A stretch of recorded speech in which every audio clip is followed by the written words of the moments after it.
जय हिंद फ्रेंड। हम बात करने वाले हैं आज क्लास 10th में चैप्टर 2। ये क्लास 10th का चैप्टर 2 है। जी हाँ, इसमें हम लोग क्या क्या देखने वाले हैं, क्या क्या डिस्कस करेंगे। तो सबसे पहले इस क्लास 10th में हमको देखना है, एक क्लास 10th का हिस्ट्री है। और हिस्ट्री का ये चैप्टर 2 हम क्यों देख रहे हैं, चैप्टर फर्स्ट आप लोगों के चैनल पे अभी नहीं आया है, उसका पीडीएफ अभी हम तैयार कर रहे हैं। चैप्टर 2 का पीडीएफ बन चुका था, तो हमें लगा कि पहले इसी को हम लोग क्लियर कर लेते हैं, ठीक ना। इसको हम लोग देख रहे हैं। इसमें सबसे पहले आप लोगों को क्या ध्यान देना है, तो आइए देखते हैं। इससे हम लोग राष्ट्रवाद के नाम से जानते हैं इस चैप्टर को। हम लोग, इस चैप्टर का नाम है भारत में राष्ट्रवाद का उदय, ठीक ना। तो भारत में जो राष्ट्रवाद का उदय है, अब भारत में राष्ट्रवाद का उदय का मतलब क्या है, तो इसमें एक तरीके से हम देखेंगे कि राष्ट्रवाद होता क्या है। तो राष्ट्रवाद का मतलब होता है कि जहाँ जिस भूमि के प्रति, जिस देश के प्रति लोगों का प्रेम जुड़ा हो, उसी को हम लोग क्या कहेंगे, राष्ट्रवाद कहते हैं, ठीक ना। उसे हम लोग राष्ट्रवाद के नाम से जानते हैं, उसे हम राष्ट्रवाद कहते हैं। आगे हम लोग क्या बात करेंगे, तो इस राष्ट्रवाद के चैप्टर में हमें देखना है, जो एक आपको डिफिनेशन इसकी मिलेगी, एक ऐसी डिफिनेशन है, तो ये आपको जैसे बुक में रहती है उस तरीके की डिफिनेशन है, तो इसको भी हम लोग देख लेते हैं।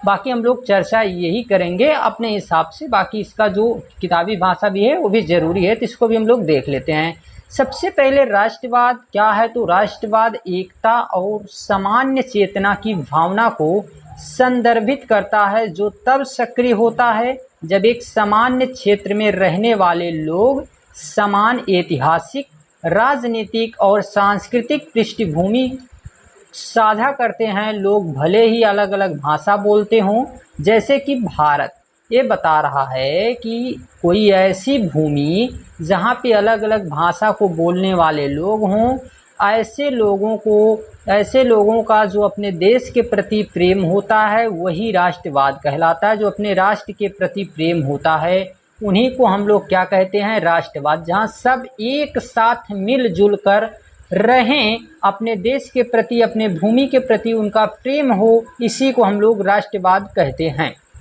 आइए इसके उदय होने के कारक के बारे में बात कर लेते हैं। तो इसके उदय होने के कारक में हम देखेंगे कि राष्ट्र राज्यों के गठबंधन में, यानी यूरोप में राष्ट्र राज्यों के गठन से संबंध, यानी कि यूरोप में कई ऐसे, जैसे यूरोप का राष्ट्रवाद पहला चैप्टर, भारत वियतनाम जैसे उपनिवेश विरोधी आंदोलनों से जुड़े, तो ऐसे कुछ कारक थे। ये आप लोगों को ज़्यादा ध्यान नहीं देना है, बाकी हम लोगों को जो देखना है, अब हमें देखना है कि इस राष्ट्रवाद के चैप्टर में क्या क्या इम्पोर्टेंट है। देखिए, इसको हम अलग अलग टॉपिक के रूप में भी आपके सामने रख देंगे, इसको तोड़ के हम लोग अलग अलग टॉपिक के रूप में भी रखेंगे। ऐसा क्यों? ऐसा इसलिए, आप कहीं भी किसी भी समय में आप इसको अलग अलग टुकड़े के रूप में रहेगा, तो इसको आप देख सकते हैं जब भी आपको समय मिल जाए। एक लंबा वीडियो आप लोगों के लिए जो है थोड़ा सा दिक्कत कर सकता है, बाकी हम लोग इसको अलग अलग तोड़ के भी अलग अलग टॉपिक को रख देंगे, और एक बार में भी इसको एक चैप्टर को रख देंगे, जो भी समय लगेगा। तो दोनों तरीके से आप देख सकते हैं। सबसे पहले हम इसमें बात कर लेते हैं प्रथम विश्व युद्ध की। तो प्रथम विश्व युद्ध की अगर हम बात करें, तो ये प्रथम विश्व युद्ध 1914 से लेकर 1918 तक चला। ये 1914 से 1918 तक चला था, ठीक ना। ये प्रथम विश्व युद्ध है। इस विश्व युद्ध में कई देश शामिल हुए थे। भारत इसमें डायरेक्ट नहीं इन्वॉल्व हुआ था, डायरेक्ट इसमें भारत नहीं शामिल हुआ था, बल्कि भारत इसमें इनडायरेक्ट शामिल था। इनडायरेक्ट कैसे?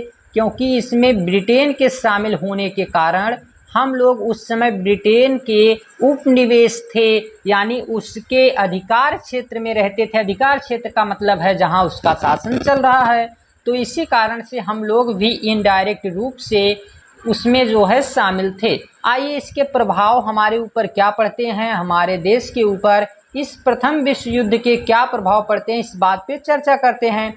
तो इससे क्या हुआ, तो इससे प्रथम विश्व युद्ध के कारण रक्षा व्यय में भारी वृद्धि हुई, ठीक ना। रक्षा व्यय का मतलब है कि रक्षा करने वाले जितने सैनिक थे, सैनिकों में उनके खर्चे में वृद्धि होती है और इसका वित्त पोषण युद्ध, ऋणों और करों में वृद्धि हुई, यानी कि इससे जो है क्या होती है, करों में वृद्धि हो जाती है। अतिरिक्त राजस्व जुटाने के लिए सीमा शुल्क बढ़ा दिया गया। अब और ज़्यादा कर लेना है तो लोगों के ऊपर टैक्स बढ़ाए जाएंगे, जिसके कारण आय कर लागू किए जाएंगे, जिसके कारण हमारे देश में लोग इस बात से नाराज़ होंगे। तो ये बात भी हमें ध्यान देना है प्रभाव के रूप में। आगे हम लोग देखते हैं तो आगे क्या देखना है कि युद्ध के वर्षों में वस्तुओं की कीमत बढ़ी। ये 1913 और 1918 के बीच कीमतें दोगुनी हो गई, यानी कि 1914 से लेके 18 तक जब ये युद्ध चला तो इस बीच में जितने भी वस्तुएं थी इनकी कीमत दोगुनी हो चुकी थी। कीमतों में वृद्धि के कारण आम लोग सबसे ज़्यादा पीड़ित हुए। जब भी वृद्धि हो किसी वस्तु में तो सबसे ज़्यादा उसमें परेशान होने वाले जो व्यक्ति होते हैं वो आम लोग ही होते हैं। ऐसा इसलिए क्योंकि समस्याएं उन्हीं को आती हैं, खरीदना उन्हीं को पड़ता है, हर एक परेशानियों से जूझना उन्हीं को पड़ता है। सेना में ग्रामीण लोगों की जबरन भर्ती, यानी सेना में अब क्या किया जाएगा कि जितने लोग हैं इनको ज़बरदस्ती सेना में भर्ती किया जाएगा और ज़बरदस्ती इनको भर्ती किया जाएगा, जिससे कारण इनके बीच में एक गुस्सा, ये व्यापक गुस्से का रूप लेगा और लोग जो है इसके विरुद्ध खड़े हो जाएंगे। तो क्या होगा, ये भी एक तरीके का प्रभाव है। दूसरा प्रभाव क्या पड़ा, तो भारत के कई हिस्सों में फसल की फसलें विफलता के कारण खाद्य पदार्थों की भारी कमी हो गई। जब फसल बर्बाद हो गई तो इस कारण से क्या हुआ कि हम लोगों के यहाँ जो भी खाद्य पदार्थ थे उनमें भारी कमी हो गई और इसके कारण इसी समय इन्फ्लुएंजा महामारी जो थी, ठीक ना, ये महामारी यानी कि प्लेग की बीमारी भी इसी समय फैल चुकी थी। और प्लेग की बीमारी के कारण 1921 में जो जनगणना हुई इसके अनुसार 12 से 13 लाख ही नहीं, यहाँ पे मिलियन की बात हो रही है, ठीक ना। तो कहा जाता है कि जब 10 मिलियन होता है तब जो है यहाँ पे कहेंगे कि हम लोग 1 करोड़, यानी कि यहाँ पे 1 करोड़ से प्लस लोगों की केवल अकाल और महामारी के कारण मृत्यु हुई थी। तो इस महामारी के समय में इतने लोगों की तो केवल मृत्यु हो गई। आगे हम लोग देखते हैं तो ये ऐसे 3 प्रभाव क्या क्या कि इसमें काफ़ी लोगों की मृत्यु हुई। फिर एक प्रभाव कि इस समय जितने वस्तुएं थी उनकी कीमतों में वृद्धि हुई। और फिर एक प्रभाव क्या है, तो एक प्रभाव ये है कि करों में वृद्धि की गई, ठीक ना। ये 3 प्रभाव आपको याद रखना है, करों में वृद्धि, दूसरा इसमें क्या है, दूसरा है कि इसमें वस्तुओं की कीमत दोगुनी, और तीसरा इसमें क्या है तो 12-13 मिलियन लोगों की जो है क्या हुई, मृत्यु हुई। आइए इसको हम लोग एक जगह देख लेते हैं। पहला प्रभाव के रूप में क्या याद रखना है, तो पहला इसमें आपको प्रभाव के रूप में याद रखना है कि करों में वृद्धि हुई, यानी कि टैक्स बढ़ाए गए, करों में वृद्धि की गई। पहली बात ये आपको याद रखना है, क्लास में ही सब कुछ हम लोग याद करेंगे। दूसरी बात क्या है, तो दूसरा है कि वस्तुओं की कीमत दोगुनी हो गई। जो भी वस्तु थी इसकी कीमत दोगुनी हो गई, ठीक ना, दोगुनी हो गई इसमें वस्तुओं की कीमत। और साथ में तीसरा हमें क्या याद रखना है, तो तीसरा इसमें कि महामारी के कारण 12 से 13 मिलियन लोगों की मृत्यु हुई, यानी कि अधिक संख्या में लोग इसमें मारे गए, एक तरीके से महामारी के कारण ही हुआ। आइए अब हम लोग आगे बात करते हैं। तो आगे चलते हैं, सत्याग्रह आखिर होता क्या है, इसका क्या मतलब है। सत्याग्रह का सिंपल सा मतलब है कि यह सत्य और अहिंसा पर आधारित होता है, ठीक ना। ये सत्य और अहिंसा पर आधारित होता है, इसी को हम लोग क्या कहते हैं, सत्याग्रह कहते हैं। ये संघर्ष की एक नई विधा थी, यानी कि एक तरीके का ये नया जो है तरीका था। संघर्ष तो बहुत बार हुए हैं और उनमें एक ये नया तरीका माना जाता है, ठीक ना। इसी को हम लोग क्या कहेंगे, इसी को हम नाम देते हैं सत्याग्रह। आगे हम लोग चलते हैं, तो आगे हम लोग देखते हैं महात्मा गांधी के सत्याग्रह के बारे में। सबसे पहले हम लोग महात्मा गांधी के बारे में कुछ चर्चा कर लेते हैं, उसके बाद हम लोग आगे बढ़ेंगे। ठीक ना। तो सबसे पहले महात्मा गांधी के बारे में कुछ हम लोगों को ध्यान देना है बातें। आइए, महात्मा गांधी, ठीक ना, ये हम बात करने वाले हैं महात्मा गांधी के बारे में। तो महात्मा गांधी की अगर बात की जाए तो महात्मा गांधी का जन्म 2 अक्टूबर 1869 ईस्वी को गुजरात के, गुजरात राज्य है, और गुजरात के काठियावाड़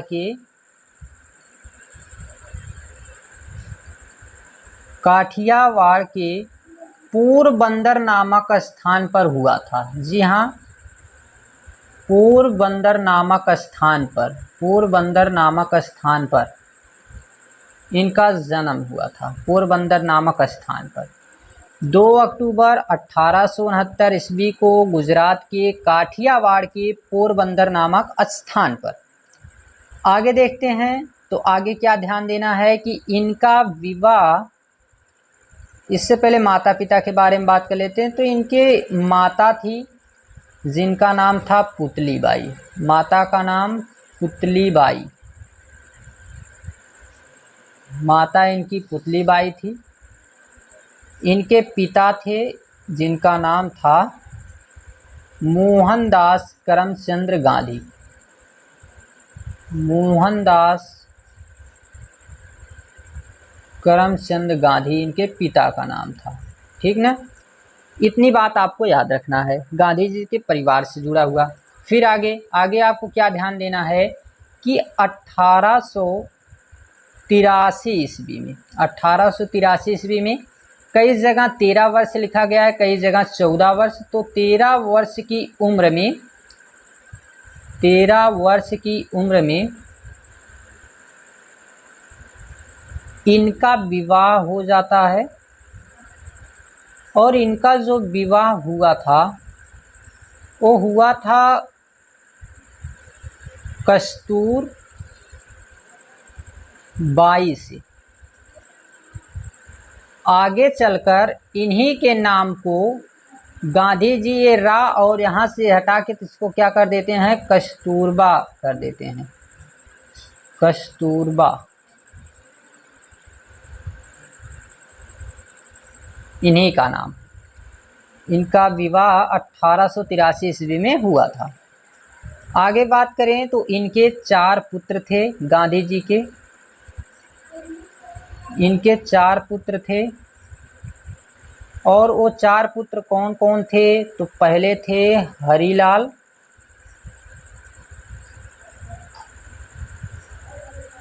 दूसरे थे मनीलाल, तीसरे थे रामदास, और चौथे थे देवदास।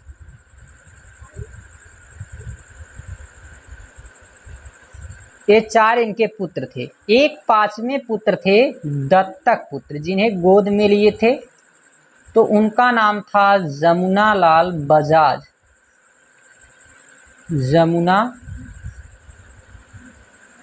एक मिनट,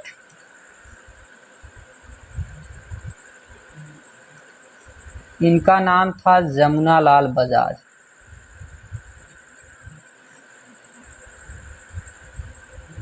जमुनालाल बजाज कौन थे, तो इनके दत्तक पुत्र थे। ये बात याद रखना है।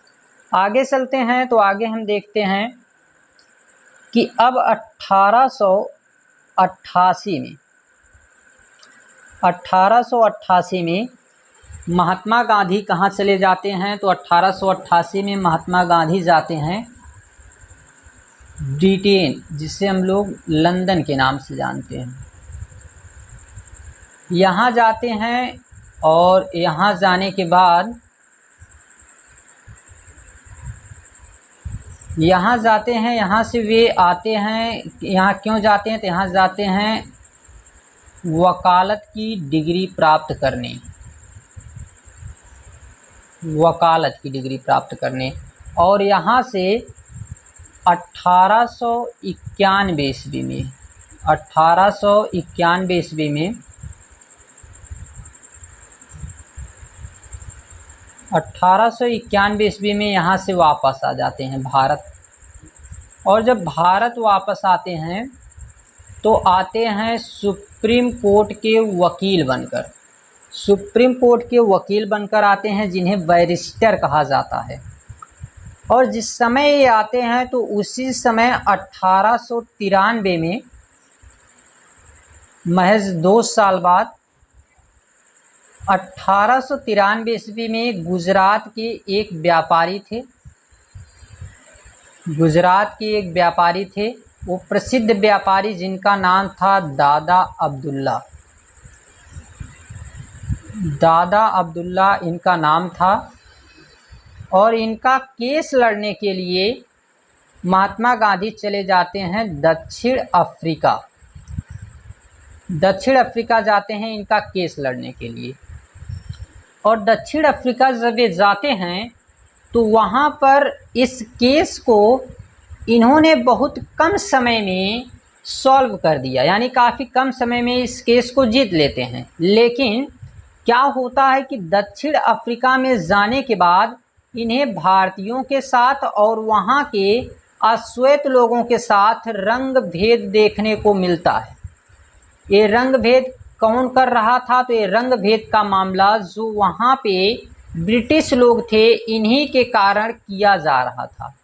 जितने श्वेत लोग थे उनके द्वारा ये रंग भेद किया जा रहा था। और इसी कारण से महात्मा गांधी इसके खिलाफ होते हैं। और वे जो है क्या करते हैं, नहीं तो उन्हें 1893 ईस्वी में बहुत जल्द केस सॉल्व करने के बाद वो आ जाते, लेकिन वो क्या करते हैं तो 1893 ईस्वी से लेकर वहाँ पर ये 1914 ईस्वी तक रहते हैं। 1914 ईस्वी तक, एक बार बीच में 1901 ईस्वी में आते हैं, लेकिन फिर तुरंत चले जाते हैं। और यहाँ पे फिर आते हैं, वहाँ कई काम करते हैं। इस दौरान इन्होंने वहाँ पे कई कार्य किया, जैसे नेटाल कांग्रेस की स्थापना। नेटाल कांग्रेस की स्थापना करते हैं। साथ में ये क्या करते हैं तो ये वहाँ पे जो है इंडियन ओपिनियन नामक पुस्तक लिखते हैं, पत्रिका लिखते हैं, इंडियन ओपिनियन, ये पुस्तक भी लिखते हैं। साथ में अब जो है क्या करेंगे तो वहाँ पे एक पिट्सबर्ग स्टेशन था, जिस पे महात्मा गांधी को उस ट्रेन के डिब्बे में बैठते हैं, फर्स्ट क्लास के डिब्बे में, एसी वाले में, और इन्हें वहाँ से जो है नीचे फेंक दिया जाता है, जिसके कारण महात्मा गांधी नाराज़ होते हैं। और उसी समय ये प्रण लेते हैं कि अब हम इनसे माफ़ी तो ज़रूर मंगवाएंगे। और क्या करते हैं कि जितने भी वहाँ के लोग थे वो भी माफ़ी मांगते हैं। और साथ में उसी समय क्या होता है कि पूरे ब्रिटेन की पार्लियामेंट भी इनसे माफ़ी मांगती है। अब हम बात करेंगे 1915 पे सीधे। 9 जनवरी 1915। 9 जनवरी 1915 को क्या हुआ? 9 जनवरी 1915 ईस्वी को महात्मा गांधी भारत वापस आते हैं। अब ये भारत वापस आएंगे 9 जनवरी 1915 ईस्वी को। जब ये भारत वापस आते हैं तो इसी के उपलक्ष्य में प्रवासी दिवस मनाया जाता है। और जब महात्मा गांधी वापस आते हैं तो इनके राजनीतिक गुरु थे कृष्ण गोपाल गोखले। ये जो कृष्ण गोपाल गोखले थे, इनके कहने के कारण क्या होता है कि महात्मा गांधी 1 साल तक केवल भारत भ्रमण करेंगे। और केवल भारत भ्रमण करेंगे, यहाँ पे घूमेंगे, टहलेंगे। फिर ये जो है क्या करेंगे, इनको 1916 ईस्वी में लखनऊ में कांग्रेस अधिवेशन चल रहा था। और इसी अधिवेशन में बिहार के एक व्यक्ति जिनका नाम था राजकुमार शुक्ल, ये राजकुमार शुक्ल से इनकी मुलाकात होती है और वो इनसे अनुग्रह करते हैं चंपारण में चल रहे आंदोलन में शामिल होने के लिए। तो इस तरीके से चंपारण आंदोलन में ये शामिल होते हैं। अब इस पूरी घटना को हम लोग फैक्ट के साथ देखते हैं, बाकी पूरा अभी हम आपको इसी तरीके से बता देते हैं, लेकिन रखे हैं हम पीडीएफ के रूप में तो उसको भी हम लोग देखते चलते हैं, ठीक ना। पीडीएफ में आपको कुछ एक्स्ट्रा पॉइंट भी मिलेगा क्योंकि हमने उसको पूरा तैयार करके रखा है। बाकी आप लोग इसके माध्यम से भी हम जो है बातों को बताते रहेंगे। आइए सबसे पहले भारत में सत्याग्रह की शुरुआत महात्मा गांधी के द्वारा। आइए लाइन बाय लाइन हम लोग एक एक वर्ड को समझते हैं। तो जनवरी 1915 यानी कब, 9 जनवरी 1915 महात्मा गांधी भारत वापस लौटते हैं, भारत आते हैं और दक्षिण अफ्रीका में भारतीयों के लिए वीरतापूर्वक लड़ाई प्रसिद्ध थी। यानी कि ये जो है सब लोग जानते हैं कि महात्मा गांधी वहाँ पे लड़ाई लड़के आए हैं और जन आंदोलन के उनके नेक तरीके, जिसे हम सत्याग्रह के नाम से जानते हैं, इस नाम से उन्हें जाना जाता था और इसके अच्छे परिणाम मिले कि सभी लोग महात्मा गांधी के फेवर में थे, सब महात्मा गांधी की बातों को मानने के लिए तैयार थे। तो 1917 ईस्वी की एक घटना है। 1916 में तो इन्हें मुलाकात हुई राजकुमार शुक्ल से। अब 1917 ईस्वी में क्या हुआ, 1917 ईस्वी में किसानों को दमनकारी वृक्षारोपण प्रणाली के खिलाफ संघर्ष करने के लिए प्रेरित करने के लिए बिहार चंपारण की यात्रा करते हैं। बिहार चंपारण की यात्रा करते हैं और फिर जो है यानी कि जहाँ पे नील की खेती के लिए, और फिर अभी हम उस पर बात कर रहे हैं। फिर 1917 में एक गुजरात के खेड़ा नामक स्थान पर वहाँ पे किसानों के समर्थन में एक सत्याग्रह का आयोजन करते हैं और फसल की विफलता और प्लेग बीमारी के महामारी के कारण जो वहाँ की पूरी फसल बर्बाद हो जाती है, उसके बाद भी इनसे टैक्स मांगा जाता है, राजस्व लिया जाता है। तो इसके खिलाफ जाकर वो राजस्व संग्रह में ढील देते हैं, यानी कि एक तरीके से उनको मना करते हैं कि इनसे राजस्व ना लिया जाए। और 1918 में जो बताया जाता है कि कपास मिल श्रमिकों के बीच सत्याग्रह आंदोलन आयोजित करने के लिए अहमदाबाद गए। तो आइए हम लोग इसको इस पीडीएफ के अलावा हम लोग बात कर लेते हैं अपने तरीके से थोड़ा सा, ठीक ना। तो यही वो समय था, इसके आधार पे हम लोग बात करते हैं। सबसे पहले ये चंपारण किसान आंदोलन ये हुआ था 1917 में ही, ये सही है। 1917 में खेड़ा जिले में जो ये बताया जा रहा है जो किसान आंदोलन, कई जगह ये लिखा गया है 1918, ठीक ना, और ये 1918 ही मान्य होगा। 17 जो है ये नहीं है, ठीक ना, इसको 18 आप याद रखिएगा। और 18 में जो हुआ था अहमदाबाद मिल मजदूरों का आंदोलन, तो पहले अहमदाबाद का आंदोलन फिर ये 17 वाला ये करते हैं बाद में। तो इस पे इतना ही पॉइंट अभी रखा गया है, हम इस पे चर्चा कर देते हैं आपके सामने। आइए हम लोग इसको अपने हिसाब से थोड़ा और इस पे चर्चा कर लेते हैं। सबसे पहले हम बात कर लेते हैं चंपारण आंदोलन के बारे में।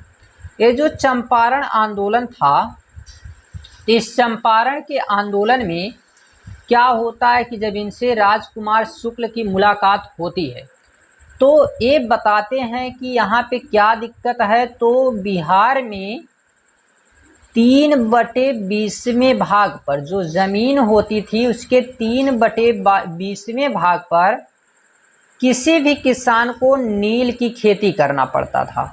और नील की खेती करने के कारण क्या होता है कि यहाँ पे पहले तो ये बहुत अच्छी तरीके से चला, बाद में जब तुर्की विभाजन हुआ तो उसके बाद वहाँ पे नील का वहाँ पे आर्टिफिशियल कृत्रिम रूप से नील बनाना शुरू कर दिया गया, और जिसके कारण से यहाँ पे क्या होता है कि ये नील की मांग कम हो जाती है। अब लोग जो है नील की खेती करना नहीं चाहते थे और वहाँ के जितने जमींदार थे ये लोग ज़बरदस्ती नील की खेती करवाते थे।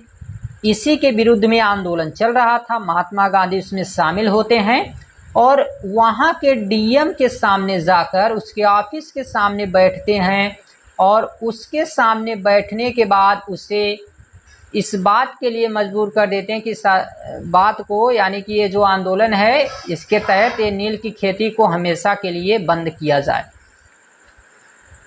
फिर दूसरी घटना क्या है, तो दूसरा है खेड़ा। इसके पहले हम अहमदाबाद देखेंगे। तो अहमदाबाद में क्या होता है, अहमदाबाद में होता ये है कि ये गुजरात का ही एक स्थान है। यहाँ पे प्लेग की बीमारी थी और इस प्लेग की बीमारी के कारण जितने भी मजदूर थे, मील के मजदूर, ये मील के मजदूर चले जाते हैं घर वापस। और जब ये घर वापस चले जाते हैं तो इनको मील मालिक बुलाने की बात करता है, ठीक ना। ये मील मालिक इनको बुलाता तो है, लेकिन मील मालिक इनको बुलाता है, लेकिन एक दिक्कत ये आती है कि बुलाने के बाद जब बुलाता है तो कहता है कि हम आपको 50% एक्स्ट्रा बोनस देंगे। हाँ, ये क्या है कि एक्स्ट्रा फंड दिया जाता है, तो 50% बोनस देने के लालच देकर इन लोगों को बुला लेता है कि आप लोग आ जाइए और हम आपको 50% बोनस देंगे। इसी के लालच में जितने भी वहाँ के मजदूर थे, ये मजदूर आ जाते हैं अहमदाबाद। और अहमदाबाद आने के बाद जब एक कुछ दिन कार्य करते हैं, इसी समय वो बॉम्बे से भी मजदूरों को बुला लेता है। और इनको बुलाने के बाद क्या कहता है कि अब इसके पास मजदूरों की कोई कमी नहीं थी, तो कहता है कि हम 50% ये बोनस नहीं देंगे।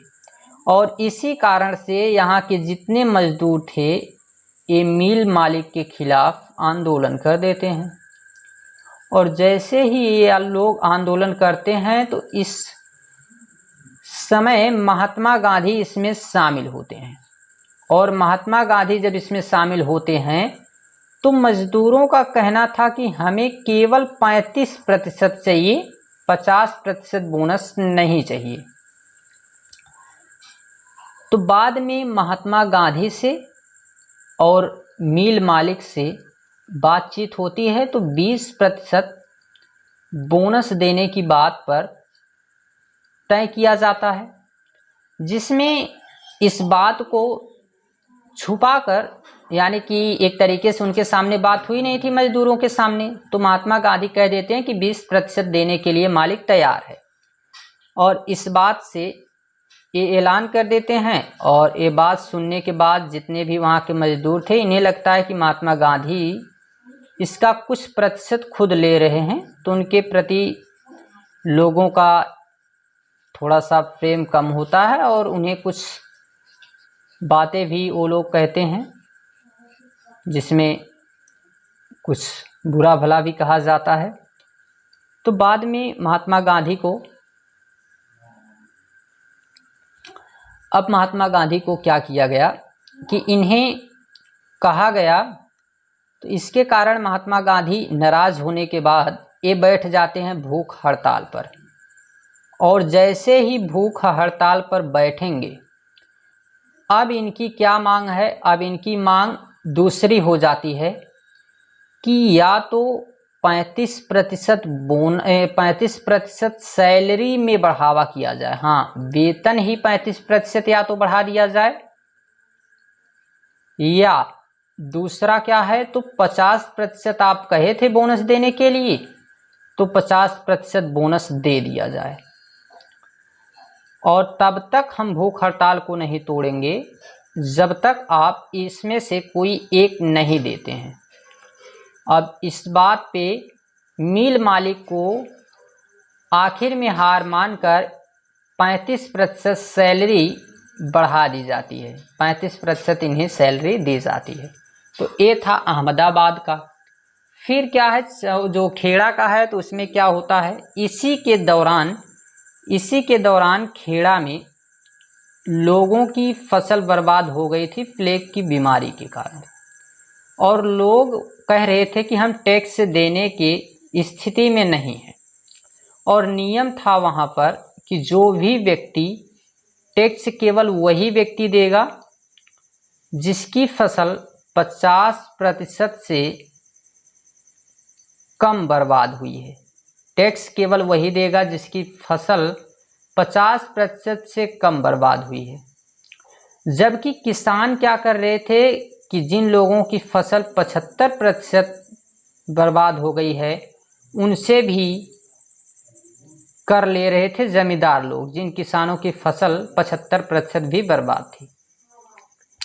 तो इसमें क्या होता है कि महात्मा गांधी जब एक खबर सुनते हैं तो सरदार वल्लभ भाई पटेल और अनुसुईया बेन को वहां भेजते हैं, जिसमें उन्हें सफलता नहीं मिलती है। सरदार पटेल उसी समय कर मत दो का आंदोलन चला देते हैं, कर मत दो, और इसके बाद भी सफलता नहीं मिलती। तो महात्मा गांधी जाते हैं और वहाँ पर कर मत दो के साथ उनसे कहा जाता है कि आप लोगों को टैक्स नहीं देना है, टैक्स केवल वही देंगे जो देने के लिए सक्षम है, जिनकी क्षमता है, केवल वही टैक्स देंगे जिनकी फसल बर्बाद नहीं हुई है। तो इस बात पर भी निर्णय लिया जाता है।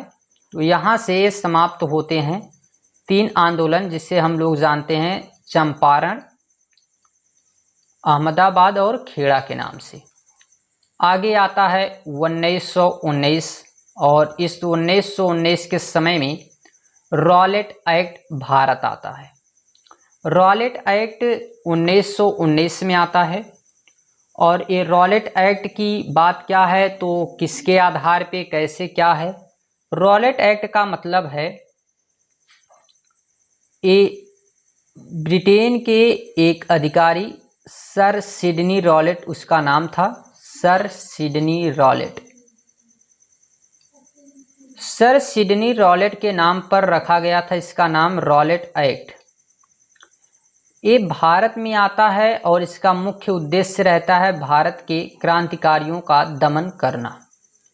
आइए इस पे बात करते हैं कि किस तरीके का ये चलाया जाता था। हम लोग पीडीएफ के माध्यम से भी देखते हैं।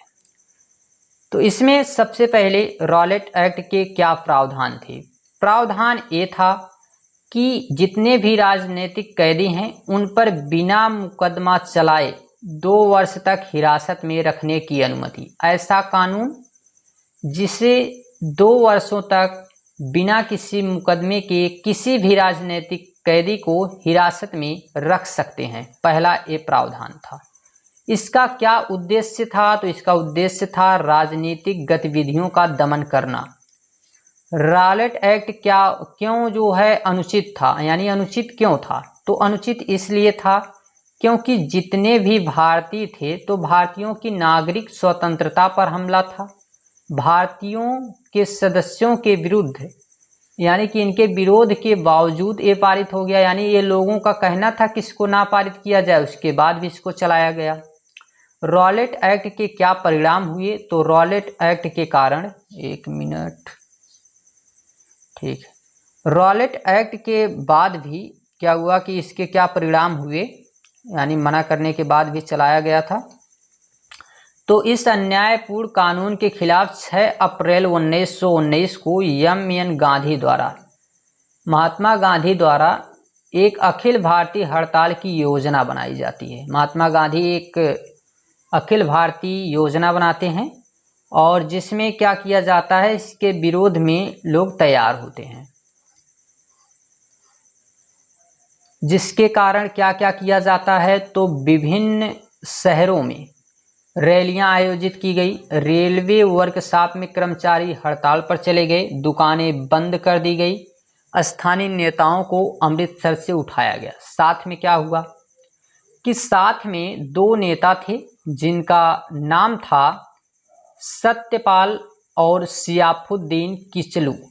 एक नेता थे सत्यपाल, दोनों नेता कांग्रेस के नेता थे, और एक सियाफुद्दीन। तो ये दोनों को उठाया जाता है और इन लोगों को 10 अप्रैल 1919 को गिरफ्तार किया गया था। 10 अप्रैल 1919 को जब इन्हें गिरफ्तार किया जाता है तो इसके बाद पूरे देश में इसके खिलाफ लोग इकट्ठा होते हैं और विरोध करना शुरू करते हैं। इसी समय बैंकों पर हमले, डाकघर व रेलवे, इन सब पे जो है लोग इस्तीफा देते हैं। रॉलेट एक्ट का विस्तार के रूप में अगर हम देखें तो इसे किस तरीके से हम लोग आगे बढ़ते हैं, तो इसमें रॉलेट एक्ट 1919 में इंपीरियल लेजिस्लेटिव काउंसिल द्वारा पारित किया गया था। अगर और इसको हम विस्तार से थोड़ा देखना चाहें तो भारतीय सदस्यों ने इस अधिनियम का समर्थन नहीं किया, लेकिन फिर भी ये पारित हो गया था। यानी कि इसे लोगों का समर्थन नहीं था, फिर भी इसको पारित किया गया। इस अधिनियम में ब्रिटिश सरकार को राजनीतिक गतिविधियों को दबाने की भारी शक्तियां प्रदान की। इसने राजनीतिक कैदियों को बिना मुकदमा चलाए 2 वर्ष तक हिरासत में रखने की अनुमति मिली। 6 अप्रैल 1919 को महात्मा गांधी ने प्रस्तावित रॉलेट एक्ट के खिलाफ देशव्यापी सत्याग्रह शुरू किया और 6 अप्रैल के हड़ताल के आह्वान को भारी प्रतिक्रिया मिली और विभिन्न शहरों में लोग समर्थन के सामने आए। दुकानें बंद हो गई, रेलवे कार्यालय में कर्मचारी हड़ताल पर चले गए।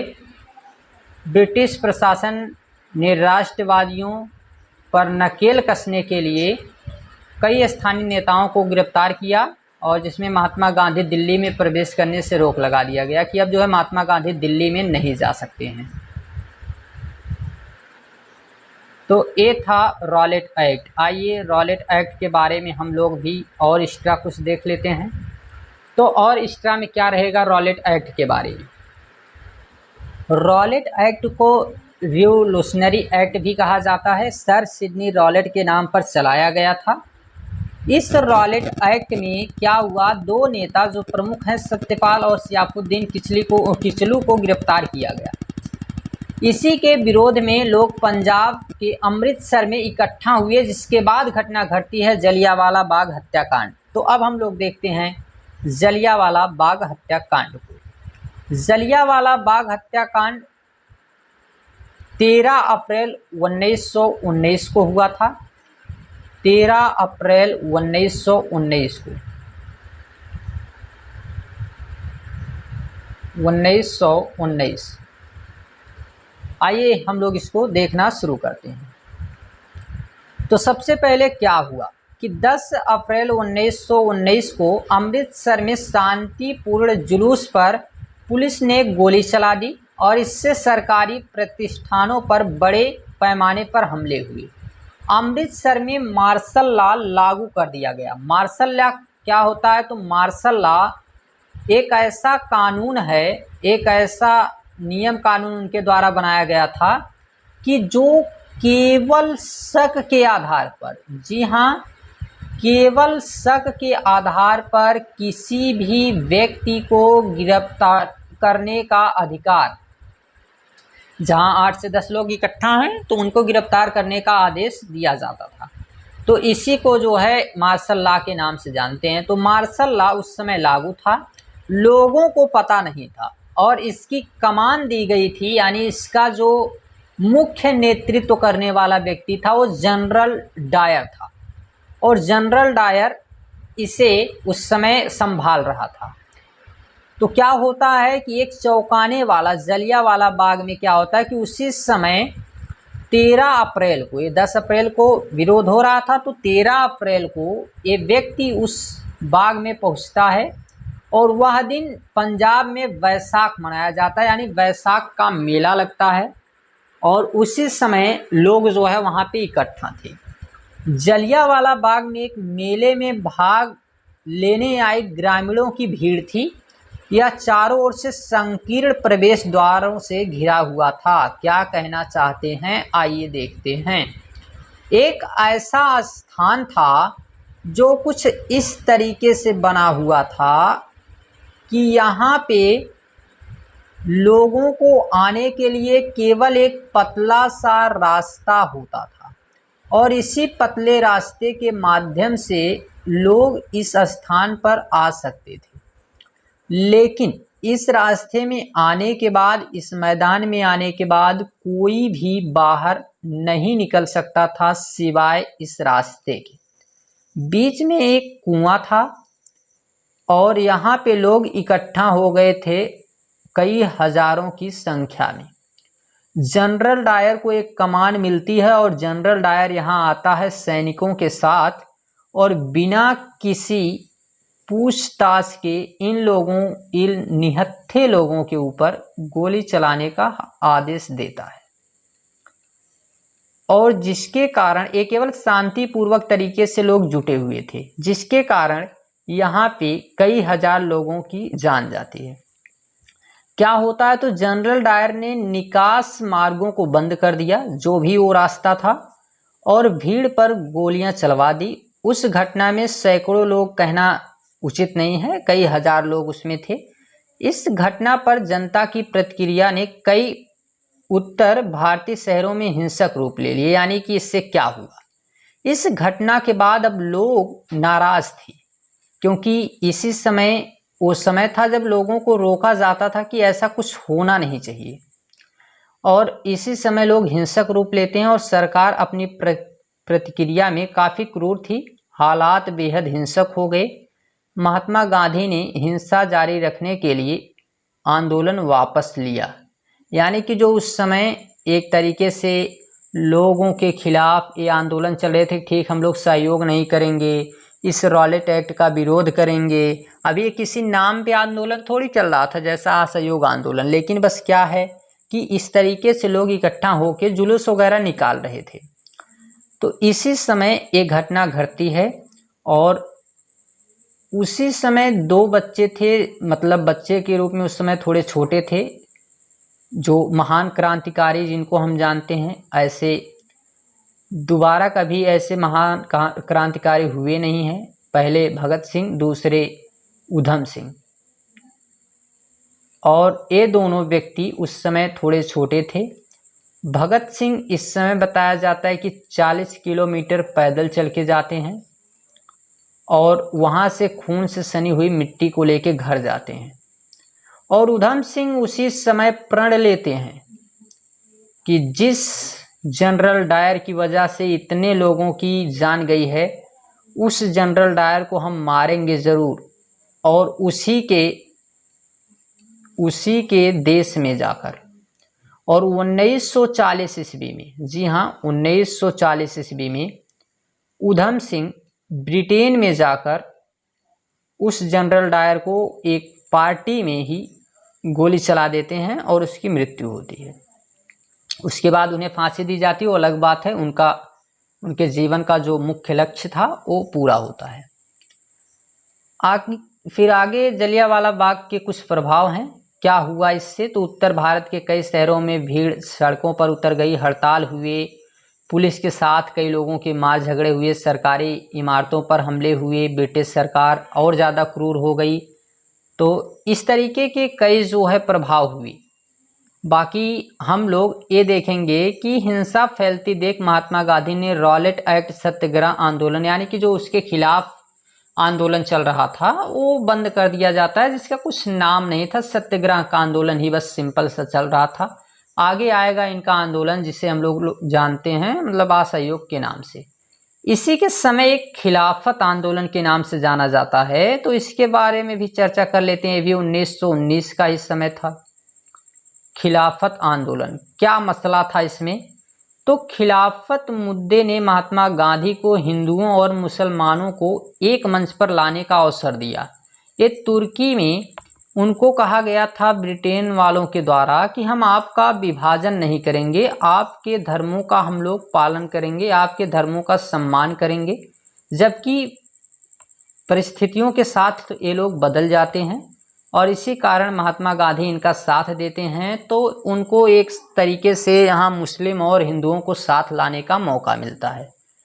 प्रथम विश्व युद्ध में ऑटोवान तुर्की बुरी तरह पराजित हुआ, और ऐसे अफवाह थी कि ऑटोवान साम्राज्य जो इस्लामी दुनिया खलीफा का आध्यात्मिक प्रमुख था, यहाँ पे एक कठोर शांति संधि लागू करने की संभावना थी। ऐसा लगता था कि यहाँ पे शांति लागू की जाएगी, और खलीफा की रक्षा के लिए 1919 में बम्बई में एक खिलाफत समिति का गठन किया गया। इस समिति में दो भाई थे जिनका नाम था, एक तो मोहम्मद अली और दूसरे थे शौकत अली। ये दो नेता थे, इन्हीं के द्वारा खिलाफत आंदोलन चलाया गया था।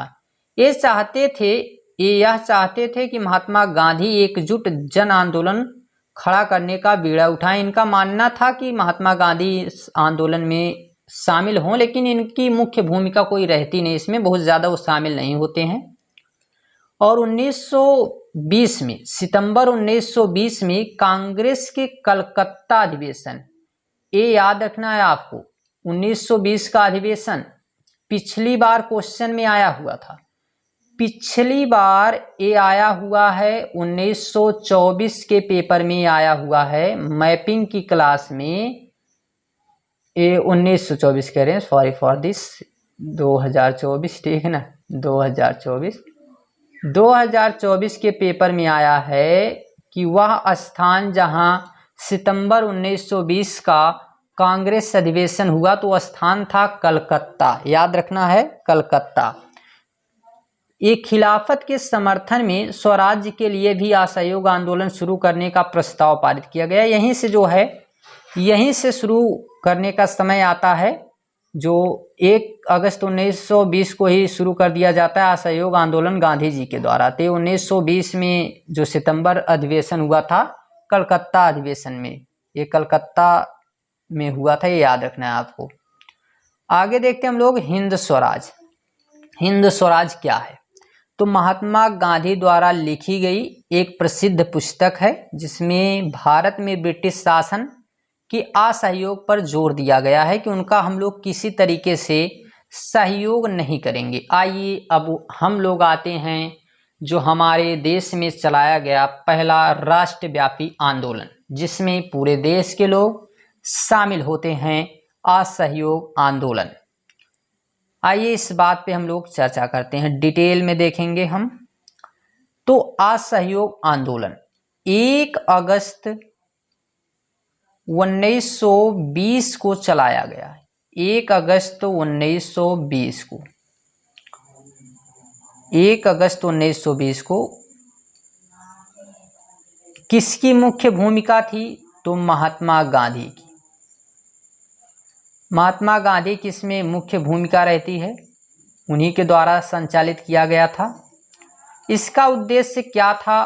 तो अंग्रेजी कंपनी का, ब्रिटिश कंपनी का सहयोग ना करना। कंपनी का मतलब उस समय सरकार चल रही है, कंपनी तो ईस्ट इंडिया कंपनी चलती थी, वो 1857 के बाद ही बंद कर दी जाती है, ये याद रखना है। 1857 के बाद जो क्रांति होती है, इस क्रांति के बाद ही कंपनी का नाम बदल के उसे ब्रिटिश क्राउन नाम दिया जाता है।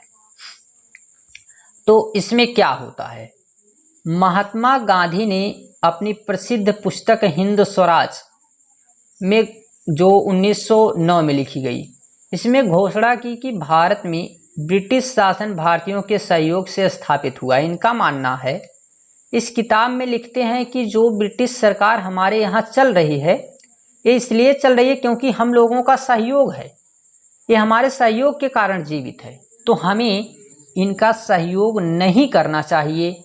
और यदि इनका मानना था कि हम सहयोग नहीं करते हैं, इनकार कर देते हैं, तो 1 वर्ष के भीतर ब्रिटिश शासन का पतन हो जाएगा। इसी कारण जब ये आंदोलन शुरू करते हैं तो कह देते हैं कि 1921 में ही हम लोग आज़ाद हो जाएंगे, जबकि ऐसा होता नहीं है और स्वराज की स्थापना हो जाएगी। गांधी जी का मानना था कि यदि भारतीय सहयोग करने से इनकार कर दें तो ब्रिटिश शासकों के पास भारत छोड़ने के अलावा कोई रास्ता नहीं बचेगा, ऐसा गांधी जी को लगता था। तो असहयोग के क्या कारण थे? तो पहली बात तो ऐसा उनका मानना था। दूसरा, प्रथम विश्व युद्ध के दौरान भारतीयों का अत्याचार, यानी कि एक के बाद एक अत्याचार हो रहा है। पहला इसमें क्या हुआ, तो पहला ही इसमें हो जाता है इनके द्वारा 1918 का अहमदाबाद वाला कुछ घटना, साथ में चंपारण के कुछ घटनाक्रम, साथ में 1919 के कई घटनाक्रम आते हैं, जिसमें जलियांवाला बाग हत्याकांड आता है। इसी में मॉन्टेस्क्यू ट्रांसपोर्ट सुधार भी आ जाता है, इसी समय आ जाता है रॉलेट एक्ट भी आ जाता है। तो ये सभी देखकर ऐसा लगता है कि मतलब भारतीयों के साथ तो अत्याचार साफ साफ हो रहा है और स्वराज की मांग को लोग ठुकरा देते हैं। साथ में क्या करते हैं, तो रॉलेट एक्ट जो पारित करते हैं, जलियांवाला बाग हत्याकांड होता है और कांग्रेस ने भारी बहुमत से असहयोग आंदोलन का प्रस्ताव पारित किया था। इसमें काफ़ी लोग शामिल थे, तो ये भी एक कारण था। असहयोग आंदोलन के प्रस्ताव क्या जो इसमें कहा गया था, तो ब्रिटिश सरकार द्वारा प्रदान की गई उपलब्धियों का आत्मसमर्पण कर दें। यानी कि इनका क्या मानना था कि जितनी हमको उपाधियां दी गई हैं उनको त्याग दिया जाए। जैसे सिविल सेवाओं, यानी जो भी सिविल सेवा में उस समय था वो त्याग पत्र देंगे। जितनी सेना है वो बहिष्कार करेंगे, पुलिस साथ नहीं देंगे, न्यायालय में कोई नहीं जाएगा, विधान परिषद और स्कूलों का बहिष्कार किया जाएगा, विदेशी वस्तुओं का बहिष्कार किया जाएगा। तो सभी चीज़ों का बहिष्कार किया जा रहा था। साथ में यदि सरकार दमनकारी उपायों पर अड़ी तो पूर्ण सविनय अवज्ञा अभियान शुरू किया जाएगा। तो इस तरीके से पूरा देश एक साथ था और इसे शुरू किया जाता है। इसके बाद जिसे हम लोग जानते हैं एनसीएम, यानी शुरू करने के लिए कांग्रेस के सत्र, मतलब क्या है, नॉन कोऑपरेशन मूवमेंट। इसका मतलब होता है एनसीएम का मतलब नॉन कोऑपरेशन, इसका मतलब हो जाएगा एनसीएम यानी कि नॉन कोऑपरेशन मूवमेंट। तो इसको शुरू करने के लिए, जिसे असहयोग आंदोलन कहते हैं, तो इसको शुरू करने के लिए कांग्रेस के कौन से सत्र हुए थे, तो सितंबर 1920, इसीलिए प्रमुख है, इसीलिए जो है ज़्यादा इसकी भूमिका रहती है। तो सितंबर 1920 का जो अधिवेशन हुआ कलकत्ता में, इसमें अन्य नेताओं को मानने के लिए, ठीक, यानी कि इनको मनाने के लिए पहला, यानी जितने अन्य नेता थे उनको मनाने के लिए अधिवेशन होता है। फिर दिसंबर 1920 में अधिवेशन होता है और ये नागपुर में होता है। पहला तो कलकत्ता में होता है, दूसरा नागपुर में होता है, जिसमें अपनाया गया, ठीक ना, जिसमें इसको अपना लिया जाता है। पहला मनाने के लिए, दूसरा इसको अपना लिया गया। फिर आंदोलन के विभिन्न पहलू क्या क्या थे इस आंदोलन के पहलू, तो विभिन्न सामाजिक, एक मिनट, तो इसमें विभिन्न सामाजिक समूहों ने असहयोग आंदोलन में भाग लिया। जो भी व्यक्ति थे सब साथ थे, लेकिन प्रत्येक की अपनी अपनी विशिष्ट आकांक्षाएं थी, अपनी अपनी मांग थी। लोगों की अलग अलग बातें थी कि हमको जो है क्या करना चाहिए, हम इसके साथ तैयार नहीं हैं, या कुछ लोग, मतलब तैयार तो सभी थे लेकिन अलग अलग उनकी मांग थी, अपनी अलग अलग इच्छाएं थी। आगे देखते हैं हम लोग। तो आगे क्या है कि इसमें स्वराज्य शब्द का अलग अलग लोगों ने अलग अलग मतलब निकाला कि स्वराज्य क्या होता है, यानी कि इसका लोग अलग अलग मतलब समझेंगे। आंदोलन में भाग लेने वाले प्रत्येक व्यक्ति, सामाजिक समूह ने स्वराज्य की कल्पना एक ऐसे समय के रूप में किया जब उनके सभी कष्टों और परेशानियां खत्म हो जाएंगी। ऐसा सबको लगता था कि एक ऐसा समय आएगा जब हमारे कष्ट खत्म हो जाएंगे। तो अवध के लोगों का क्या मानना था, इनका किस तरीके से इसमें जो है साथ दिया गया इन लोगों के द्वारा।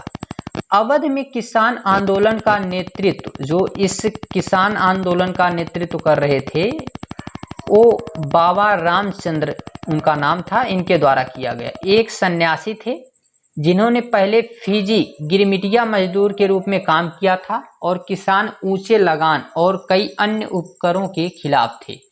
तो इसमें साथ देते हैं और उसमें नेतृत्व की भूमिका निभाते हैं। जिनकी मांग थी तालुकदार या जमींदारों द्वारा जो कर थे ये मांगे जाते थे, तो इनके खिलाफ थे। किसानों ने राजस्व में कमी, बगैर को समाप्त करने और दमनकारी जमींदारों के सामाजिक बहिष्कार की मांग की।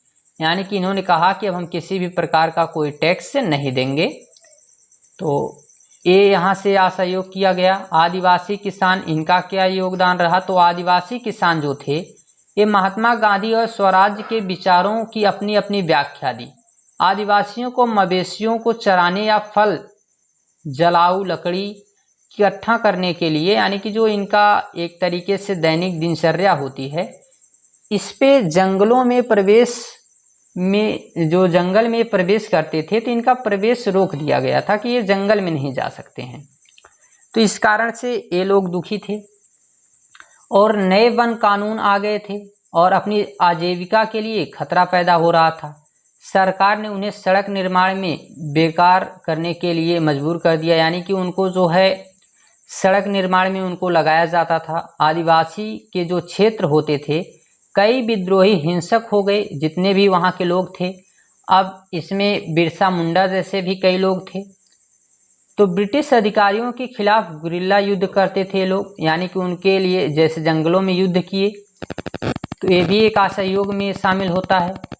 फिर इतना सब होने के बाद पूरा देश एक साथ खड़ा था, इसके बाद भी आंदोलन बंद क्यों कर दिया जाता है? क्या घटना घटती है? तो एक घटना घटती है चौरा चौरी कांड, जिसमें 22 पुलिसकर्मियों को जलाया जाता है। ये घटना कब घटी? तो इस घटना पे हम लोग बात करते हैं। ये 5 फरवरी 1922 को 5 फरवरी 1922 को गोरखपुर, उत्तर प्रदेश के गोरखपुर में, यूपी के गोरखपुर में एक स्थान है गोरखपुर,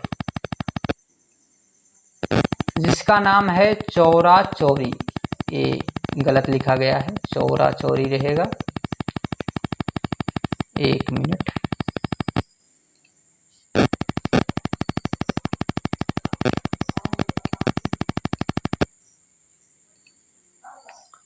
चौरा चौरी स्थान था गोरखपुर का। इस चौरा चौरी स्थान पर लोग शांतिपूर्वक बैठे हुए थे और उसी समय कुछ पुलिसकर्मी थे, और ये पुलिसकर्मी इन शांतिपूर्वक बैठे लोगों के ऊपर लाठीचार्ज, गोलीबारी कर देते हैं, जिससे लोग नाराज तो थे ही कि 1920 में महात्मा गांधी हमसे कहे थे कि हमको आज़ादी 21 में मिल जाएगी, 22 आ गया है, अभी तक हमको आज़ादी नहीं मिली है। लोग नाराज थे और इसी समय जब एक गोलीबारी होती है तो कई लोगों की जान जाती है और लोग पुलिस को पीटना चालू कर देते हैं। इसी समय ये पुलिसकर्मी डर के मारे पुलिस चौकी में भाग जाते हैं। इन्हें लगा कि अब हम लोग बचेंगे नहीं, तो इन्हें लगा कि पुलिस चौकी में चले जाएंगे तो बच जाएंगे। और ये भीड़ हिंसक हो चुकी थी, हिंसा का रूप ले चुकी थी। और उस समय 22 पुलिसकर्मी थे। ये जैसे ही पुलिस स्टेशन में जाते हैं तो इन्हें जिंदा जला दिया जाता है, बाहर से आग लगा दी जाती है, पूरा का पूरा पुलिस स्टेशन जल जाता है। इसमें 22 पुलिसकर्मी जो है जिंदा जलाए जाते हैं। इसे ही चौरा चौरी हत्याकांड के नाम से जाना जाता है। जिस बात से महात्मा गांधी नाराज होते हैं कि आप लोग हिंसा का रूप ले रहे हैं, और इसी कारण जो है वो क्या कर देते हैं, तो महात्मा गांधी जो हैं ये 12 फरवरी को ही क्या कर देते हैं, 12 फरवरी को मात्र 7 दिन बाद क्या करते हैं कि आंदोलन वापस ले लेते हैं, 12 फरवरी 1922 को। और ये 12 फरवरी 1922 ईस्वी को जब आंदोलन वापस लेते हैं तो इन्हें फिर क्या किया जाएगा, तो 10 अप्रैल को, ये फरवरी है और 10 मार्च का समय रहता है, ठीक ना, मार्च में 10 मार्च 1922 को इन्हें गिरफ्तार कर लिया जाता है। गांधी जी हो जाते हैं गिरफ्तार, और जैसे ही गिरफ्तार होते हैं तो इन्हें 6 वर्ष की सज़ा सुनाई जाती है। गांधी जी को 6 वर्ष की सज़ा सुनाई जाती है यहाँ पर। और इस 6 वर्ष की सज़ा में ऐसा लगता है कि अब महात्मा गांधी जल्दी नहीं छूटेंगे, लेकिन केवल 2 वर्ष बाद 1924 ईस्वी में स्थितियां ऐसी हो जाती हैं कि कहा जाता है महात्मा गांधी को इनका स्वास्थ्य बिगड़ जाने के कारण इनको छोड़ दिया जाता है। जब जो लोग महात्मा गांधी से जेल में इनसे मिलने जाते थे तो महात्मा गांधी उनसे कहते थे कि हमको भोजन नहीं देते हैं, और ये बात पूरे देश में फैल गई और महात्मा गांधी खाना भी छोड़ दिए थे, थोड़े और दुबले पतले हो गए। इस कारण से लोगों को लगा कि महात्मा गांधी इतने अच्छे व्यक्ति हमारे लिए इतना सब कुछ किए और उन्हें लोग भोजन नहीं दे रहे हैं।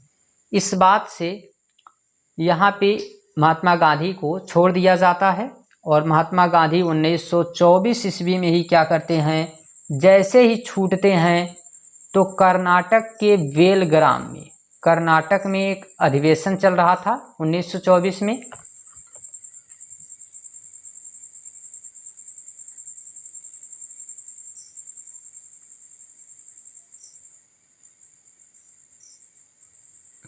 तो महात्मा गांधी इसमें 1924 ईस्वी में जो कर्नाटक का बेलग्राम अधिवेशन हो रहा था उसमें शामिल होते हैं और पहली बार वहां अध्यक्ष बनते हैं। तो 1924 का ये याद रखिएगा, जिसमें बेलग्राम में ये अधिवेशन हुआ था, वहां पे अध्यक्ष पहली बार महात्मा गांधी रहते हैं और आखिरी बार भी, मतलब इसमें एक ही बार वो अध्यक्ष का पद लिए हैं कांग्रेस अधिवेशन में, और वो समय था 1924 का।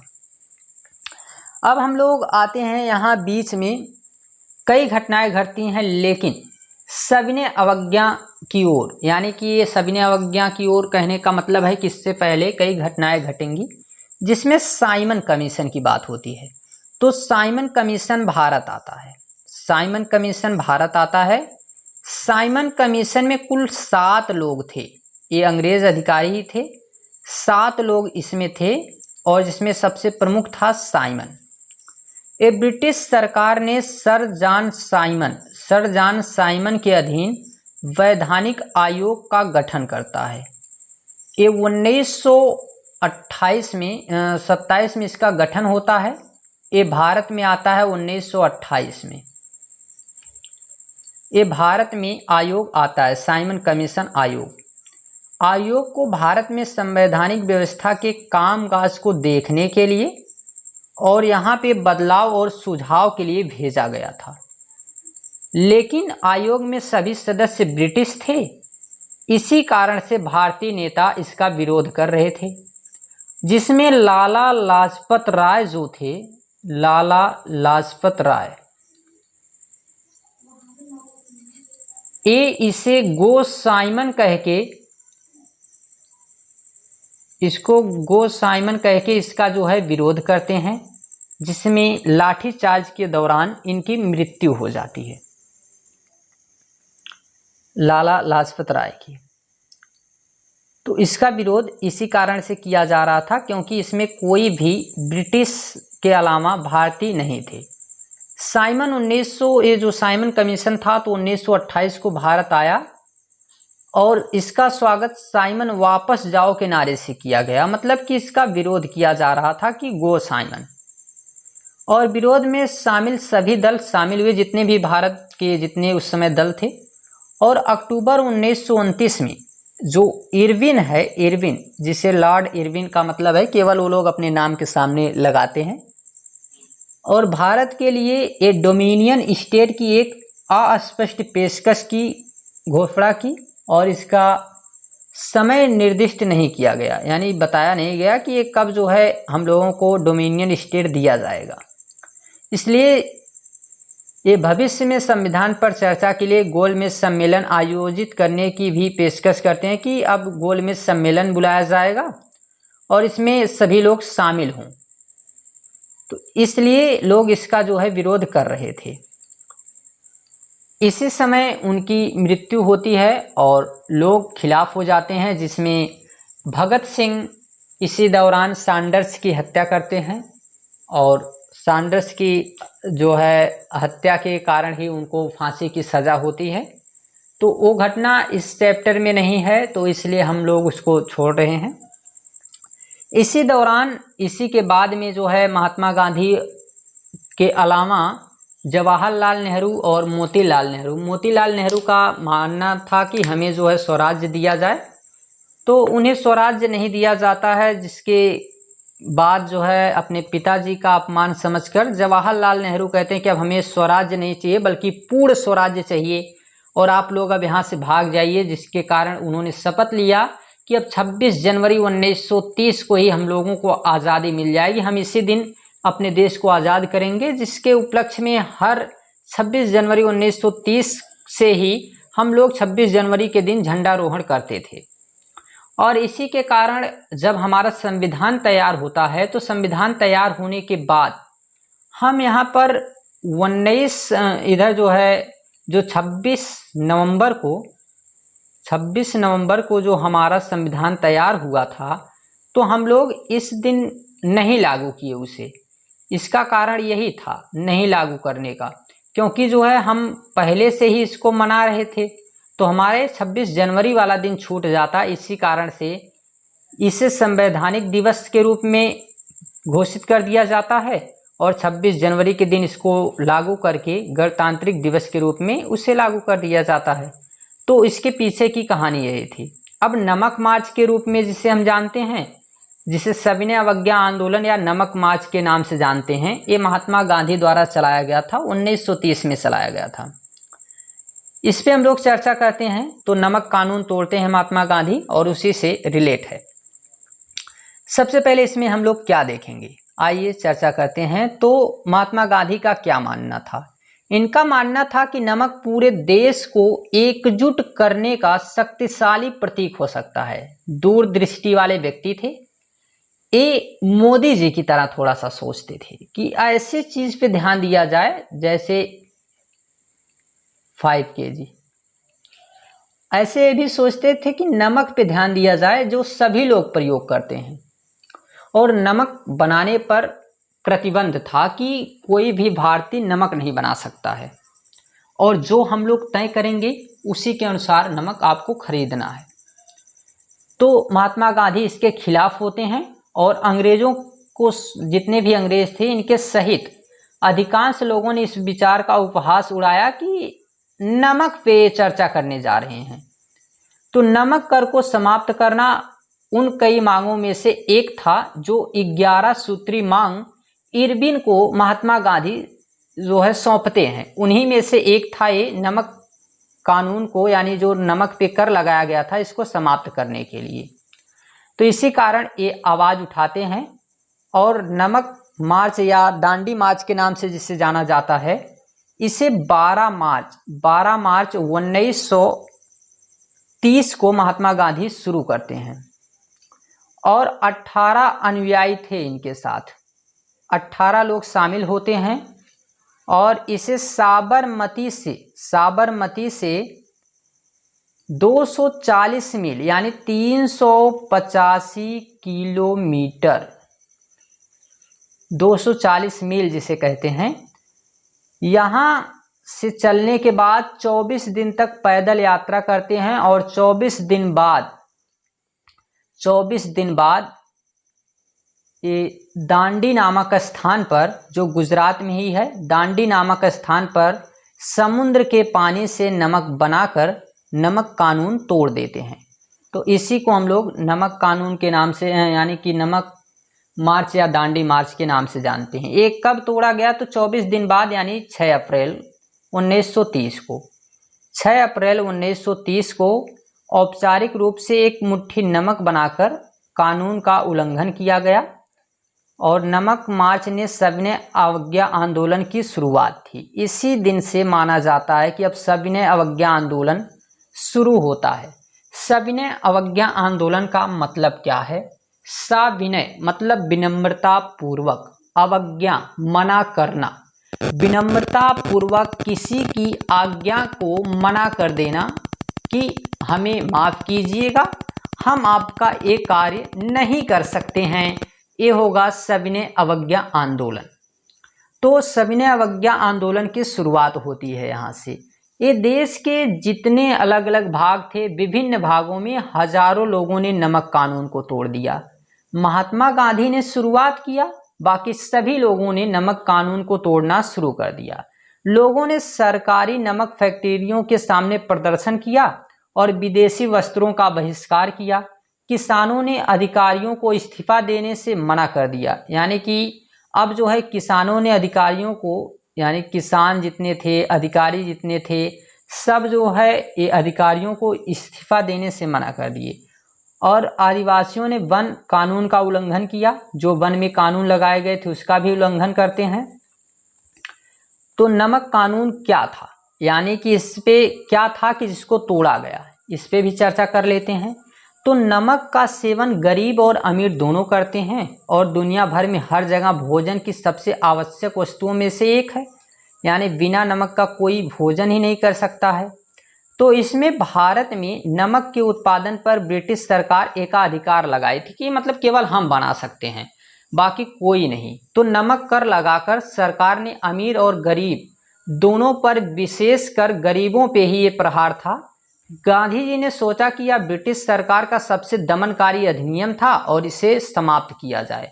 उन्होंने नमक कानून को तोड़कर और इसका विरोध करने का फैसला किया। महात्मा गांधी यहीं से उसको तोड़ते हैं और समाप्त कर देते हैं।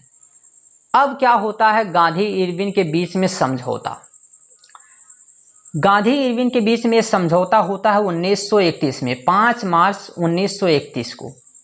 तो 5 मार्च 1931 को ये समझौता होता है गांधी और इरविन के बीच में। जब ब्रिटिश सरकार ने सविनय अवज्ञा आंदोलन के विरुद्ध क्रूर दमन की नीति अपनाई तो महात्मा गांधी ने आंदोलन बंद करने का निर्णय लिया। जब इन्हें लगा कि अब ब्रिटिश सरकार बिल्कुल हिंसा का रूप लेने वाली है, सभी का दमन कर देगी, तब इन्होंने आंदोलन को बंद कर दिया और 5 मार्च 1931 को इरविन के साथ एक समझौता किया और इस समझौते के तहत गांधी जी ने लंदन में एक गोलमेज सम्मेलन में भाग लेने की सहमति दी। पहले गोलमेज सम्मेलन में भाग नहीं लेते हैं, लेकिन दूसरे गोलमेज सम्मेलन में महात्मा गांधी भाग लेने के लिए तैयार होते हैं और तीसरे में तो जेल में थे, तीसरे के समय। तो सविनय अवज्ञा आंदोलन की कुछ विशेषताओं पर बात कर लेते हैं कि क्या इसकी विशेषताएं हैं, फिर हम गोलमेज सम्मेलन को देखेंगे। तो आंदोलन की शुरुआत नमक मार्च से हुई। पहली बात, हजारों लोगों ने नमक कानून को तोड़ा, विदेशी वस्त्रों का बहिष्कार किया और शराब की दुकानों पर धरना दिया। किसानों ने कर ना देने से इनकार किया। किस प्रकार से, और ये असहयोग आंदोलन से किस प्रकार से अलग था, तो इस पे भी चर्चा कर लेते हैं। तो उस समय जितने लोग थे असहयोग आंदोलन के समय, केवल अंग्रेजों के साथ असहयोग से इनकार करने के लिए कहा, यानी कि इसमें कई लोग थे, ठीक ना। इसमें लोगों का अब ना केवल अंग्रेजों के साथ बल्कि औपनिवेशिक कानूनों को तोड़ने के लिए भी, उसमें केवल असहयोग के लिए तैयार थे, लेकिन इसमें कोई भी कानून तोड़ने के लिए भी तैयार थे लोग। यहाँ पर पूरे देश के लोग शामिल हुए, उसमें कुछ लोग कुछ हद तक, जबकि इसमें सभी लोग। इसमें दलितों की गैर भागीदारी, यानी कि सविनय अवज्ञा आंदोलन की सीमाएं क्या हैं, तो दलितों की गैर भागीदारी, क्योंकि लंबे समय तक कांग्रेस ने अनुसूचित जातियों की मांगों को नज़रअंदाज कर दिया, यानी कि इसमें दलित लोग शामिल ही नहीं थे। इस किसी भी आंदोलन में दलित लोग इसलिए नहीं शामिल थे क्योंकि कांग्रेस कभी भी SC ST के लिए कुछ नहीं की है। जी हाँ, SC ST के लिए कांग्रेस ने कोई भी कदम नहीं उठाया है, ये साफ तौर पर है। इसमें केवल एक व्यक्ति जिसे हम BR अम्बेडकर के नाम से जानते हैं, ये व्यक्ति देश आज़ादी में इनकी योग्यता, इनका जो योगदान है वो नाम मात्र के बराबर है।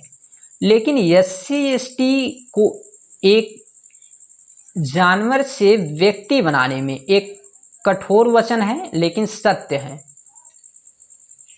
इसमें इनकी भूमिका रहती है, इसमें देश आज़ादी में इनकी भूमिका उतनी नहीं रहती है। तो इसी कारण से ये लोग शामिल नहीं हुए। मुस्लिम राजनीतिक संगठनों की गुनगुनी, बहुत उत्साही नहीं, यानी कि प्रतिक्रिया हुई, क्योंकि उन्हें लगा कि 1920 के दशक के मध्य से कांग्रेस हिंदू महासभा जैसे हिंदू राष्ट्रवादी समूहों के करीब आ रही है।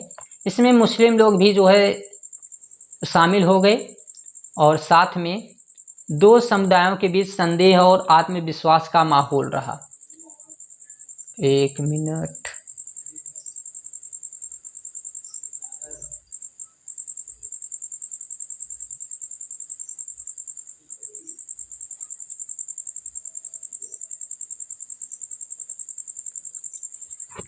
ठीक, आगे देखते हैं हम लोग।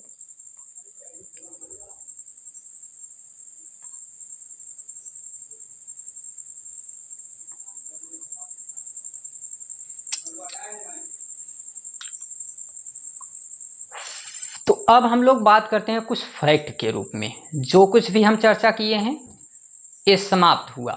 अब आप लोगों को भारत छोड़ो आंदोलन जो है वो इसमें हम लोग नहीं कवर करेंगे। एक अलग से एक जगह जो है हम लोग भारत छोड़ो आंदोलन को कवर कर लेंगे, जिसमें भारत छोड़ो आंदोलन और भारत स्वतंत्रता के बारे में एक जगह चर्चा करेंगे। तो इससे पहले हम लोग चर्चा कर लेते हैं कुछ फैक्ट के रूप में। आइए फैक्ट को हम देखते हैं। सबसे पहला, भारत का प्रथम स्वतंत्रता संग्राम कब हुआ? तो इसे हम लोग जानते हैं कि भारत का पहला स्वतंत्रता संग्राम के नाम से जिसे जाना जाता है वो हुआ 1857 को, जिसे हम लोग भारत की क्रांति के नाम से भी जानते हैं। दूसरा, एक तरीके से देखिएगा आप 1857 से लेकर 1947 तक हम लोग जाएंगे तो एक जगह चार्ट बनाइएगा, एक तरफ लिखिएगा इसका जितना वर्ष है और एक तरफ घटना। फिर दूसरा, 1870 में क्या हुआ? तो बंकिम चंद्र ने वंदे मातरम की रचना की। बंकिम चंद्र जो हैं इन्होंने क्या किया? तो ये 1870 ईस्वी में वंदे मातरम की रचना की। 1885 में कांग्रेस की स्थापना हुई और कहाँ हुई? तो मुंबई में। और कांग्रेस की पहली बैठक और जिसमें अध्यक्ष थे WS बनर्जी। फिर 1905 में क्या हुआ? तो जो कर्जन था ये बंगाल विभाजन का प्रस्ताव रखा। कर्जन के द्वारा बंगाल विभाजन का प्रस्ताव रखा गया।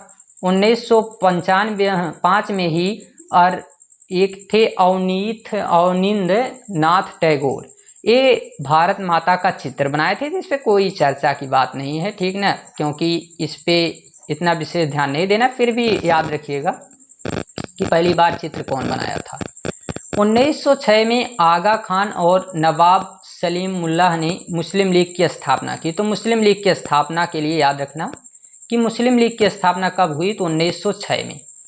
आगे देखते हैं तो आगे 1907 में कांग्रेस उग्रवादी यानी कि नरमपंथी और गरमपंथी दो दलों में बंट गई। फिर 1911 में क्या होता है? तो दिल्ली दरबार आयोजित किया जाता है और दिल्ली दरबार में बंगाल डिवीज़न ख़त्म किया जाता है, यानी कि जो विभाजन हुआ था। और दिल्ली दरबार में राजधानी को कलकत्ता यानी कोलकाता से दिल्ली स्थानांतरित किया जाता है, ये याद रखना है। 1914 में पहला विश्व युद्ध होता है जो 1918 तक चलता है। 1915 में महात्मा गांधी वापस आते हैं जो 9 जनवरी 1915 को। 1917 में चंपारण सत्याग्रह चलाया जाता है। चंपारण सत्याग्रह जो नील की खेती के विरुद्ध था, मतलब। और 1917 में नहीं, 18 में खेड़ा और 18 में ही अहमदाबाद का जो आंदोलन। 18 में प्रथम विश्व युद्ध समाप्त होता है और 1919 में रॉलेट एक्ट, 13 अप्रैल 1919 को जलियांवाला बाग हत्याकांड और 1919 में खिलाफत आंदोलन की शुरुआत। मोहम्मद अली और शौकत अली की द्वारा जो है खिलाफत आंदोलन चलाया जाता है। 1 अगस्त 1920 को असहयोग आंदोलन की शुरुआत। 5 फरवरी 1922 को चौरा चौरी हिंसा होने के बाद महात्मा गांधी असहयोग आंदोलन को वापस लेते हैं। और 9 अगस्त 1925 को, ये अभी हमने इस पे चर्चा नहीं किया है, देखेंगे हम इसको। ये 9 अगस्त 1925 को काकोरी में क्रांतिकारियों ने अंग्रेज खजाना ले जा रही ट्रेन को लूटा। कौन कौन इसमें व्यक्ति थे? तो इसमें भगत सिंह और साथ में चंद्रशेखर आज़ाद शामिल थे। 1928 में साइमन कमीशन भारत आया जो 27 में बना था और जिसका विरोध करते समय लाला लाजपत राय की मृत्यु हो जाती है, जो गो साइमन का नारा देते हैं। 8 अप्रैल 1929 को भगत सिंह और बटुकेश्वर दास और असेंबली में बम फोड़ते हैं। 8 अप्रैल 1929 को। और 23 मार्च 1929 को इनको फांसी दी जाती है। फिर हम बात करें आगे तो 12 मार्च 1930 को महात्मा गांधी साबरमती से दांडी तक यात्रा करते हैं और नमक कानून को तोड़ते हैं 6 अप्रैल को। और फिर वहीं से सविनय अवज्ञा आंदोलन की शुरुआत होती है। 1930 में डॉक्टर अंबेडकर ने अनुसूचित जाति को दलित वर्ग संघ के रूप में संगठित किया और 23 मार्च 1931, सॉरी फॉर दिस, हमने शायद वहाँ 29 कह दिया था, 31 रहेगा, 1931, 23 मार्च 1931 को भगत सिंह, सुखदेव और राजगुरु को फांसी दी गई। और 24 सितंबर 1932 को एक समझौता हुआ था गांधी जी और अंबेडकर जी के बीच में, जिसे पूना पैक्ट के नाम से जाना जाता है। फिर 1931 में गांधी इरविन समझौता, और जिसमें सविनय अवज्ञा आंदोलन को कुछ दिनों के लिए निलंबित किया जाता है। और फिर 1931 में महात्मा गांधी दूसरे गोलमेज सम्मेलन में भाग लिए और उन्हें अपेक्षित सफलता नहीं मिली, जैसी वो इच्छा करते थे वैसी सफलता नहीं मिली। 24 सितंबर 1932 को महात्मा गांधी और डॉक्टर भीमराव अंबेडकर के बीच में पूना पैक्ट होता है, जिसमें वो दलितों के लिए कुछ बात करते हैं। फिर ये दलितों के लिए बात यही थी कि मतलब इनका कहना था अंबेडकर जी का कि अगर सब जो है अपने लोगों के लिए अलग अलग लीग बना रहे हैं, अलग अलग क्षेत्र मांग रहे हैं, तो हमारे लोगों के लिए भी चाहिए। और इस बात पे फिर गांधी जी डर जाते हैं और कहते हैं उनसे, अगर सीधे नहीं मानेंगे तो गांधी जी फिर वही भूख हड़ताल कर लेते हैं, जिस बात से महात्मा गांधी कहते हैं चलिए ठीक है, आपको जिंदा रहना जरूरी है, तो इसलिए उनका साथ देने के लिए जो है फिर अपने खुद जो है बात पलट जाते हैं कि ठीक है जाने दीजिए, हम दलितों के लिए ऐसा कोई स्थान नहीं मांगेंगे। तो 1933 में चौधरी सहमत अली ने सबसे पहले पाकिस्तान का विचार रखा था। यही व्यक्ति था जिसने पहली बार पाकिस्तान की भावना इसके दिमाग में आती है। 1935 में भारत सरकार अधिनियम पारित किया गया। ये एक तरीके से पॉलिटिक का है, लेकिन इसको हम मतलब याद रखेंगे केवल। 1939 में दूसरा विश्व युद्ध चलता है और ये 1939 से लेकर 1945 तक चला था, याद रखना है। आगे याद रखिएगा 1940 में क्या हुआ। तो 1940 में मुस्लिम लीग द्वारा मुसलमानों के लिए पाकिस्तान जो था उसके लिए प्रस्ताव किया जाता है। और 1942 में महात्मा गांधी जो हैं वो भारत छोड़ो आंदोलन को शुरू करते हैं, जिसमें करो या मरो का नारा देते हैं। 1945 में जो द्वितीय विश्व युद्ध का अंतिम समय था, उस समय अमेरिका ने जापान पर परमाणु बम गिराया और द्वितीय विश्व युद्ध यहीं से समाप्त हुआ। 1946 में कैबिनेट मिशन संविधान सभा का प्रस्ताव लेकर आती है और संविधान सभा का निर्माण किया जाता है, जिसके अध्यक्ष रहते हैं डॉक्टर राजेंद्र प्रसाद। और फिर इसके बाद जो है इसको तैयार किया जाता है 2 वर्ष 11 माह 18 दिन में, और हमारा संविधान 26 नवंबर 1949 को तैयार होता है। आगे हम लोग चर्चा करेंगे दूसरे चैप्टर में, जिसमें हो सकता है सबसे पहले तो पहला चैप्टर का PDF तैयार हो जाए तो इस पर चर्चा कर लेंगे, फिर हम लोग आगे अलग अलग चैप्टर देखते रहेंगे। तो thanks, take care, bye bye.